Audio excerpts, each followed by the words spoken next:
Another important aspect is also the commitment of the government for digital inclusion. So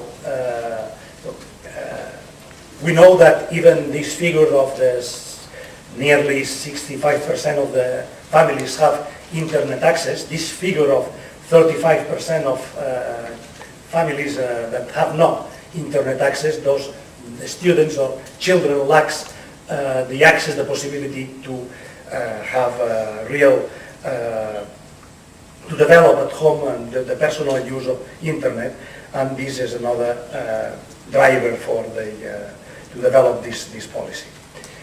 The third one is, I have mentioned before, is concerning the slow adoption, the slow use, the limited use of ICT in classrooms. That research has presented to us.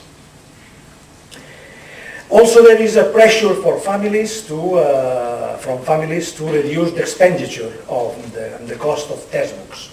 There is a strong discussion every year when the schooling period, academic year begins. In all the newspapers, there is a claiming for the high cost of textbooks. And there is also this another driver is the coincidence of the dropping cost of technology and especially of the netbooks, computers. And of course, there's, I think we have to pay tribute to the vision of Nicolás Negroponte to develop this vision of one laptop per child that really present a new view, a new model to use and to convert computers as a new piece of the student equipment. This, I think, is a great vision that is also one of the drivers for this policy. So we saw that we have been moving in this generation, following this continuous process. Of course, I would like to stress that we have been changing our vision on the role of technology in education.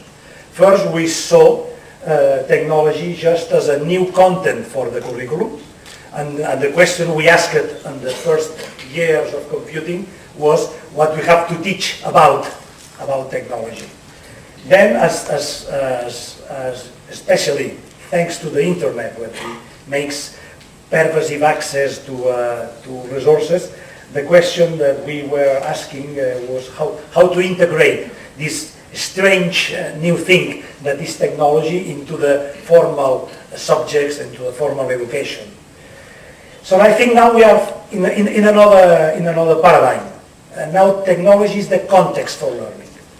Is the context, and there is no question about how to integrate, because we think in terms of integration, we think in terms of something strange.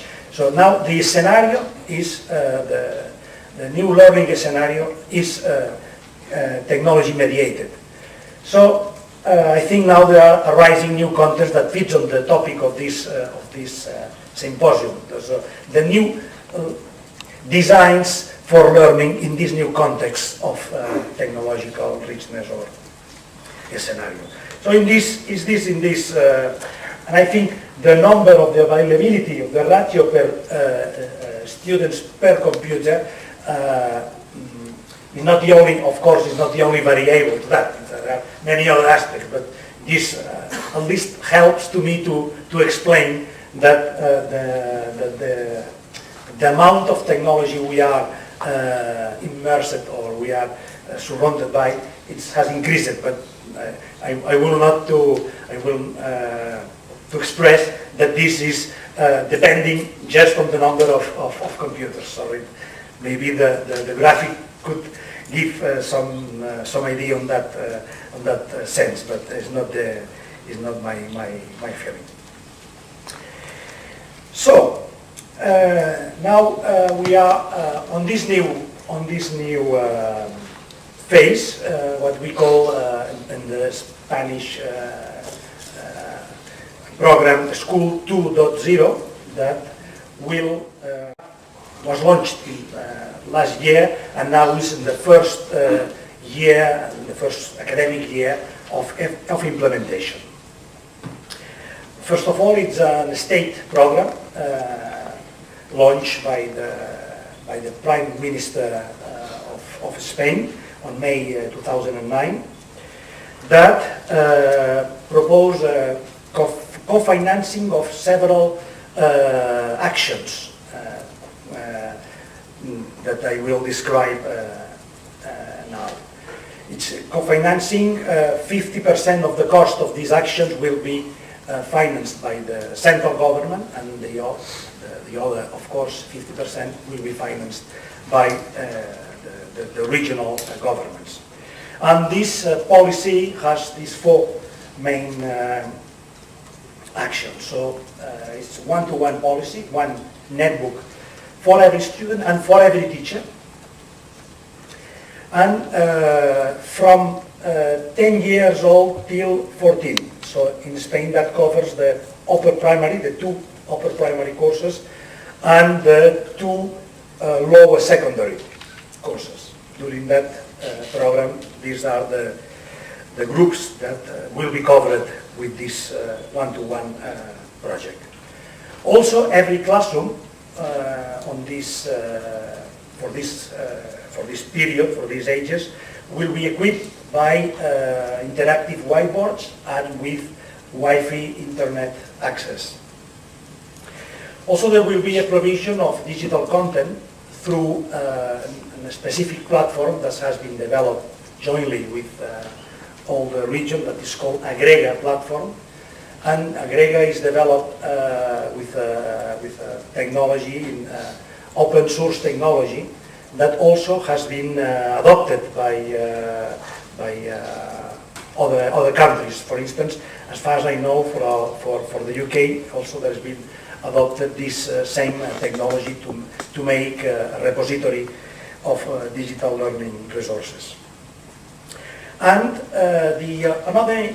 the fourth, but not least important line, is to stress on new in-service teacher training, but focusing mainly on the methodological aspects of the using ICT in the classroom. Because before, the teacher training was mostly tool-oriented teacher training, and now the new policies are to focus on methodology of ICT. There are other aspects on this program that are also very important. One of these are the idea to promote with telecom companies cheaper rates for families for internet access. Those families that have children on the ages that fits with that program.